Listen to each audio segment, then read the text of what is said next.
Alors bonjour tout le monde, aujourd'hui nous allons démystifier et surtout bien comprendre la notion de taux de variation lié en calcul différentiel et je vous garantis qu'à la fin de cette vidéo, vous serez en mesure de parfaitement la comprendre. Ce type de problème fait intervenir des taux de variation qui sont interreliés, c'est-à-dire que si un des taux de variation varie, l'autre va varier aussi en conséquence.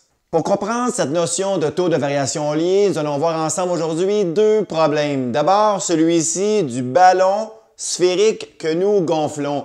Remarquez bien qu'il y a deux taux de variation qui sont liés au ballon, c'est-à-dire que le volume d'air en fonction du temps augmente. De même que l'autre taux de variation qui lui est lié, c'est-à-dire que le rayon augmente aussi en fonction du temps. Nous disons donc que les deux taux de variation, soit du volume d'air ainsi que du rayon en fonction du temps, sont liés. Alors voici le problème. Admettons que ce ballon sphérique gonfle à un rythme de 4 cm3 par seconde. On souhaite connaître à quelle vitesse le rayon augmente à l'instant précis où ce rayon était de mesure 5 cm. Sachez que si le ballon sphérique gonfle, il est clair que le volume d'air ainsi que le rayon vont aussi augmenter en fonction du temps. Nous disons donc que les taux de variation seront positifs, ou on peut dire aussi que les valeurs de leurs dérivés seront positives. Pour parvenir à trouver réponse à cette question, c'est-à-dire trouver à quel rythme croît la grandeur du rayon en fonction du temps, c'est-à-dire sa vitesse, il y aura trois grandes étapes pour y parvenir. D'abord, étape numéro 1, qu'est-ce que nous recherchons et qu'est-ce que nous connaissons comme indice? D'abord, qu'est-ce que nous recherchons? On veut trouver ici la vitesse du rayon de sa croissance, c'est-à-dire à quel rythme croît le rayon en fonction du temps, par la dérivée suivante du rayon en fonction de t, le temps ici. Ah bien sûr, lorsque le rayon valait 5 cm de manière précise. Comme indice, nous connaissions à quel rythme évoluait le volume d'air en fonction du temps, c'est-à-dire dV sur dt était de 4 cm3 par seconde. Étape numéro 2, évidemment, pour trouver la dérivée dr sur dt, ça prend une fonction. Et cette fonction, c'est le lien que vous devez trouver à l'étape numéro 2 entre le volume ainsi que la grandeur du rayon d'une boule sphérique. Et cette formule est bien sûr notée, ce que vous connaissez, c'est clair. Le volume d'une boule sphérique égale 4 pi R3 sur 3. C'est cette fonction qui va me permettre, grâce à ce lien, cette fonction, à trouver qu'est-ce que je recherche, la vitesse du rayon. Mais il ne faut pas perdre de vue que nous devons trouver l'accroissement du rayon en fonction du temps, c'est-à-dire dr sur dt. Et pour y parvenir, je vais remodeler un petit peu cette fonction, c'est-à-dire le volume en fonction du rayon ici, en l'isolant r3. De cette façon, ça va me permettre plus aisément de trouver dr sur dt si nous isolons ensemble le rayon au cube ici. Pour ce faire, je vais tripler le volume et diviser par 4pi pour avoir bien sûr r3 isolé. Donc j'aurai la chose suivante. Dernière étape, l'étape numéro 3. Notre but est de trouver ici à quel rythme croît le rayon en fonction du temps, c'est-à-dire sa vitesse précise lorsque ce rayon mesurait 5 cm. Pour y parvenir, je vais me servir du lien entre R ainsi que V, mon volume, c'est-à-dire le lien suivant ici.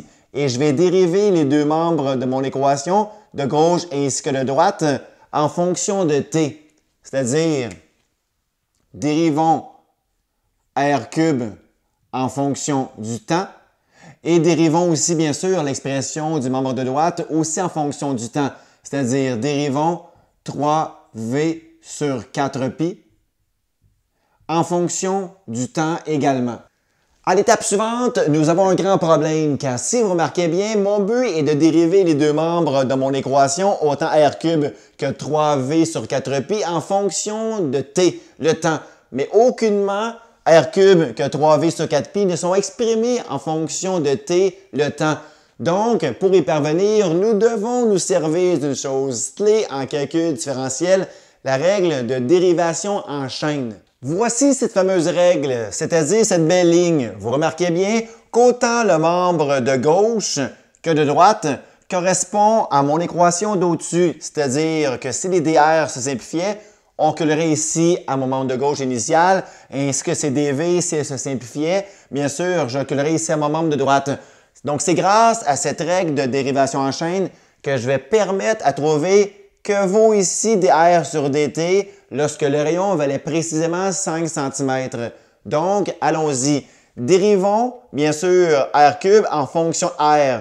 Très simple, la dérivation de mon nombre s'exécute aisément ici en fonction, bien sûr, de la dérivée de r³, qui donnerait, bien sûr, 3r². Laissons intacte l'expression que nous désirons trouver, bien sûr, dr sur dt. Si nous dérivons 3v sur 4pi en fonction de v, c'est très simple. Ça donne le coefficient 3 sur 4pi ici. Donc, 3 sur 4pi. Multiplie, oui, par dv sur dt, c'est-à-dire que comment que croît le volume en fonction du temps, c'est la vitesse de mon volume que nous avons comme indice dans mon problème, c'est-à-dire 4 cm3 par seconde.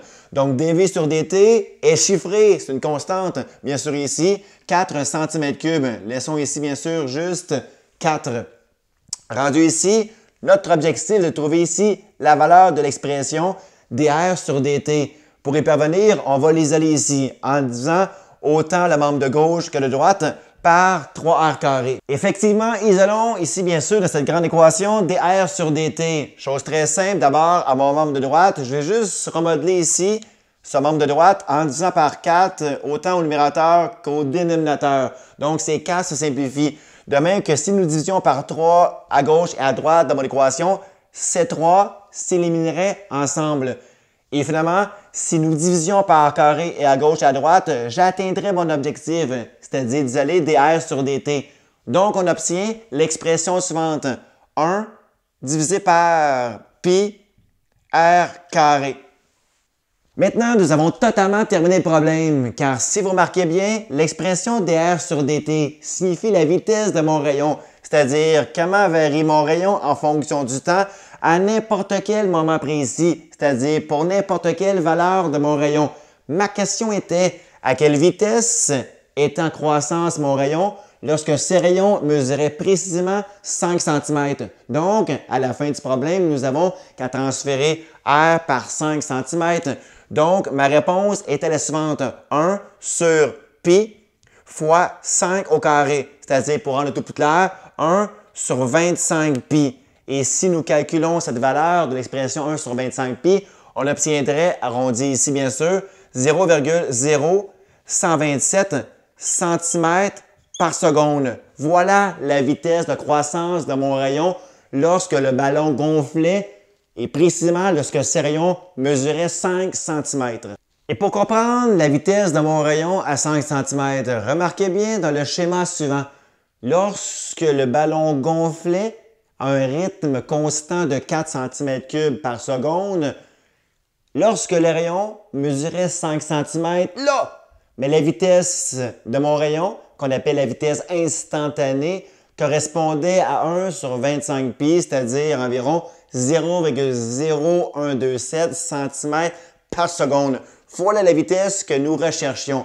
J'espère sincèrement que tout ceci vous a permis de comprendre bien, efficacement bien, comment résoudre un problème lié au taux de variation lié. Pour être encore meilleur, pour résoudre des problèmes de taux de variation liés, en voici un deuxième, un classique de problème que c'est certain que vous allez devoir résoudre en calcul différentiel, soit le problème du lampadaire qui illumine bien sûr une personne créant une ombre au sol.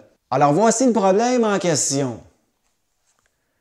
Un homme dont la taille est de 1,8 m s'éloigne à une vitesse de 2,2 m par seconde d'un réverbère ou d'un lampadaire situé à 9 mètres du sol. La question est la suivante. À quelle vitesse la longueur de son ombre varie-t-elle? Voici mes indices que j'ai retransposés dans ce fameux beau dessin, c'est-à-dire voici mon réverbère, mon lampadaire, qui illumine ici vers la gauche. Ce lampadaire, dont la lumière est à 9 mètres du sol ici. Ce lampadaire éclaire cet homme qui mesure de taille 1,8 m. Cet homme se déplace vers la gauche à une vitesse constante de 2,2 mètres par seconde. La question est la suivante. Comment va varier la vitesse de l'ombre, bien sûr ici de l'ombre, en question? Pour y parvenir, le schéma est crucial, c'est-à-dire de représenter les indices ainsi que la question dans un beau dessin. D'abord, remarquez bien que dans le schéma suivant, il y a deux constantes, c'est-à-dire le 9 mètres, la hauteur du lampadaire est constamment 9 mètres, ainsi que la taille de la personne est toujours de 1,8 mètres. Il y a deux choses qui vont varier en fait de longueur, donc en fait de distance, c'est-à-dire la distance du pied du lampadaire versus l'homme. Cette distance va varier, appelons-la la variable x. Ainsi que la grandeur de l'ombre, si la personne se déplace vers la gauche, cette ombre va diminuer. Donc, la longueur de l'ombre est aussi une variable. Appelons cette variable y. Et pour trouver à quelle vitesse la longueur de l'ombre va varier, il y aura trois étapes. D'abord, première étape, qu'est-ce que nous recherchons et qu'est-ce que nous, bien sûr, avons comme indice? Qu'est-ce que nous recherchons? Comment va varier ici la longueur de l'ombre en fonction du temps, c'est-à-dire dy sur dt. Qu'est-ce que nous connaissons? Bien sûr, la vitesse de l'homme qui s'écarte du lampadaire, du réverbère. Donc, comment va varier ici la longueur de x en fonction du temps, c'est-à-dire la vitesse de l'homme, nous la connaissons, 2,2 mètres par seconde. Et pour trouver dy sur dt, ça nous prend le lien en deuxième étape entre nos variables, c'est-à-dire entre x et y. Et ce lien est fort simple. Si vous remarquez bien, le grand triangle rectangle est semblable à ce petit triangle rectangle, car ils ont deux angles congrus communs. Les deux angles droits et bien sûr cet angle bien sûr commun entre mes deux triangles, autant le petit que le plus grand ici. Donc, ces triangles étant semblables, le rapport de leurs côtés homologues sont congrus. C'est-à-dire qu'exécutons ces rapports. Grande hauteur sur petite hauteur, c'est-à-dire 9 sur 1,8, égale l'autre, bien sûr, rapport, les deux bases à diviser. Grande base x plus y sur la petite base, bien sûr ici, y. Nous obtenons donc ces deux rapports égaux, c'est-à-dire le lien entre mes variables x et y et bien sûr, qu'est-ce qu'on vient de jaser ensemble? C'est-à-dire que grande hauteur 9 sur petite hauteur, mon petit triangle 1,8 égale grande base x plus y à diviser par ma petite base, c'est-à-dire ici y. Voici le lien entre mes variables me permettant de trouver dans quelques instants dy sur dt, la vitesse de l'ombre. Et pour trouver la vitesse de l'ombre, comment elle varie en fonction du temps, donc dy sur dt, on doit isoler le y dans cette belle ici équation. Donc, ce que je vais faire ici à l'instant, si nous multiplions les deux membres de mon équation par y, on obtient bien sûr ici 9y sur 1,8 égalera x plus y. 9 sur 1,8, si nous divisons ensemble ces deux quantités, nous obtenons 5. N'est-ce pas fantastique? 5y donc va égaler x plus y. Je continue mon but, savoir y isolé. Enlevons y à 5y, j'obtiens 4y égale, bien sûr ici, x. Et donc, mon y isolé est par conséquent x sur 4. Voici y en fonction de x, c'est-à-dire y isolé. Donc, grâce à y égale x sur 4, je vais aisément pouvoir trouver ici dy sur dt, la vitesse de l'ombre. Étape 3, dernière étape. Je pars avec y égale x sur 4 et je vais trouver ici dy sur dt. Donc, à mes deux membres gauche et droite, dérivons ces deux côtés en fonction de t, c'est-à-dire dérivons y en fonction du temps et dérivons x sur 4 en fonction du temps. Par contre, comme y autant qu'x sur 4 ne sont pas exprimés en fonction de t, le temps, on va se servir encore une fois de la règle de dérivation en chaîne pour y parvenir. Voici cette belle règle de la dérivation en chaîne. Dériver y par rapport à y fois dy sur dt. Dérivons x sur 4 en fonction x fois dx sur dt. Donc, dériver y en fonction d'y, c'est très simple. La dérivée de y est 1, bien sûr, le coefficient 1. Multiplié par l'équation intacte dy sur dt égale dériver x sur 4 en fonction x, me donne bel et bien le coefficient 1/4. donc 1/4, fois dx sur dt. Ce que j'ai comme indice depuis le début de mon problème, la vitesse de l'homme se déplaçant par rapport à lampadaire était de 2,2 mètres par seconde. Donc, dx sur dt est donc de 2,2 mètres par seconde. Et maintenant, nous avons terminé le problème, car bien sûr, l'expression suivante étant dy sur dt, ce que je recherchais ici, la vitesse de l'ombre, bien sûr. Donc, comment varie y en fonction du temps ici? Dy sur dt égale à le quart de 2,2. Ce que nous obtenons ici envers la valeur 0,55. Comme ceci est une vitesse, on parle de mètres par seconde ici. Donc, voici la réponse à ma question. Quand l'homme se déplace à une vitesse constante de 2,2 mètres par seconde du pied du réverbère, l'ombre rapetisse, bien sûr ici, avec une vitesse de décroissance de 0,55 mètres par seconde. Je vous garantis que vous serez dorénavant meilleur à résoudre des problèmes de taux de variation liés car vous avez persévéré à écouter cette vidéo jusqu'à la fin. N'hésitez pas à vous abonner et à cliquer j'aime si cette vidéo vous a plu et je vous dis à la prochaine.